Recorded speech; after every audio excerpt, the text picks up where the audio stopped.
Hi, Andrea Strang here at Gallery222. I am standing in our main gallery with Wendy Prather Burwell's work.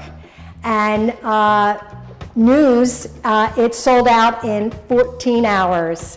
So if that's not a testimony of how beautiful and well done the pieces are by Wendy, I don't know what is.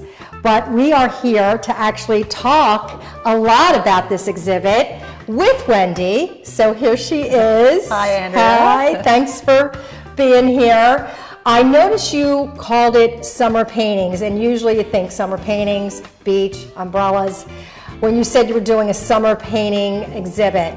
So explain that dynamic. Well, it's funny because that didn't even occur to me. I am so attuned to vegetables and fruits and stuff like that. The way I got the idea for this show was I had a show here with you almost exactly 2 years ago, and one of the paintings for that show was a big painting with a lot of fruits and vegetables in it and a mix of colors, and it just really struck me as being very different from the other paintings that were in the that I was working on in that show, which were predominantly green. There was a lot of branches and everything like that. So gradually I started imagining a whole bunch of paintings that were really big with a lot of white space around them, strong shapes, very simple settings, and it sort of spring-rolled from there. I started out, doing this big mix of colors. The first couple of paintings and the last one were that way. But when I was, bringing all these vegetables home and setting them up in my studio on the floor or on the table next to my easel, I kept finding ones that I wanted to paint just by themselves. They just seemed worthy of their own painting. So I sort of veered off my initial plan and came back to it at the end with the watermelon painting here. But it just, it was what I gravitated to. Yeah, well, it was a beautiful veer. It really is. So I love the ear of corn. I just love the husk. Tell us about that piece. Well, it was really important for me to include this corn in the show, even though it's so tiny, and I was trying to focus on doing big paintings. But in some ways, this is the star of the show to me, which people might find surprising. But in terms of subject matter, corn just seems like the epitome of summer, along with watermelon and tomatoes. So there was that. Also, it really exemplifies some of the things that I love about painting. I love painting plants. I love detail. I love really close observation. And those last two things sort of go together. But there's something about painting a real thing. I could paint an ear of corn from my imagination, but it wouldn't end up looking like this, and it wouldn't have these quirky details that I care about, like all of these, dried up, shriveled pieces of husk, and the way that sheer inner husk, the way the light passes through that. So anything that I imagined, would be sort of more generic, and that just happens to be not what I'm interested in. And frankly, a lot of people would not want to paint this way. They would not want to get this detailed. But if you are someone who does, it can be just so compelling and engaging. You can just get hyper-focused on it. And, it's really... Well, really fun. Excellent. I mean, I just feel like I can pick it up. Yeah. Well, it's funny because I was saying to you when I dropped off the paintings, I bet that's going to be the first one to sell. And I don't know if it was the first or the second, but it was really early on because a lot of people, I just sort of had a feeling that people would really connect with that one just from the messages that I got. Yeah, I actually met the person, the buyer, and they own a corn farm in Maryland. Oh, I didn't know that. Yeah, that's everybody great. connects to paintings for different reasons, but. And then the other one that I love is, because I've seen you work with that plate, the green plate. I love the composition. I love the colors of that one. Tell us about that one. So I generally don't put any plates in a painting unless I really want them there, because anything man-made is really hard for me. Anything symmetrical, I just agonize over getting that right. And if you decide to paint in a realistic way, you really have to be prepared to spend time getting that kind of thing right. The organic shapes are so much more forgiving. But I like the way it's a very old platter, very deep, and it belonged to my late mother-in-law, and it has this beautiful faded green rim. But I like the way it held the lettuce in there and the other vegetables. So that's why I really felt that it was important to this, and also the fact that you've got this contrast in texture. You've got these hard, you know, sort of more linear, harder shapes against all the soft organic shapes. So that's always something that I like, finding these differences in textures. Well, talking about texture, the other one that I really feel is kind of polar opposite given texture is the sage and the blue glass.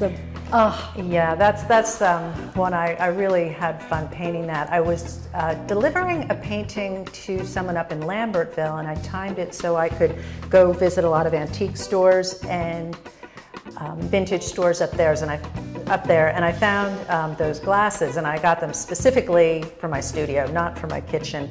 And the whole drive home, which was about an hour long, I was trying to think, what can I put in this glass, because I had a lot of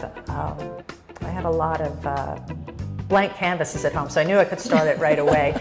So I liked the fact that the colors are very close.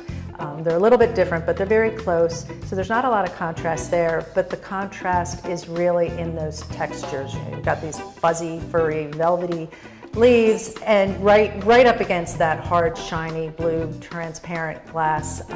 And that is something that I find very fun to paint.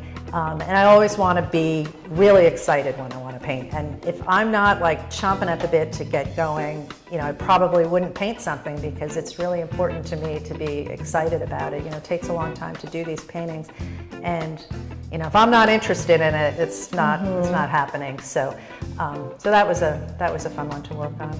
So you always work with fruits and vegetables, which we love. Now, what do you like at a farmer's market? Do you go crazy? Well, I do. I try to go to farmer's markets, you know, when I'm traveling, you know, just the local ones around here. And actually the two paintings here on this wall on the left and the center, I got those at the Malvern Farmers Market, which was really fun. So I got those two at the same time. So they've always been, you know, a couple in my mind. The one in the center is called kohlrabi, and the one on the left is called romanesco, and that's a hybrid of broccoli and cauliflower, which was bred by Italian farmers in the 15th or 16th century. And I love that little detail because I love history and tradition and old things. So that seemed to me cool. I'd wanted to paint that before I even knew that, and some of the reasons that it was so appealing to me were, you know, there was a lot of detail in there. It looked challenging. You know, I loved the way it almost looks like it could crawl off the canvas. You know, there's sort of a crazy shape, and there's a lot of drama there, but there's also a lot of subtlety in the coloring, and that is always fun for me when, you know, I can do these subtle shifts between a yellowy green and a blue green, and trying to make those subtle but not so subtle that they're boring. So that was really a fun painting to do, and possibly my favorite in the now the show. The onion I love also. I feel like there's a almost like she has a ponytail. Oh, that's funny. I hadn't thought about that. But this onion was the last painting I did for this show, and it just happened that this onion was sprouting in my kitchen, and I couldn't, you know, resist.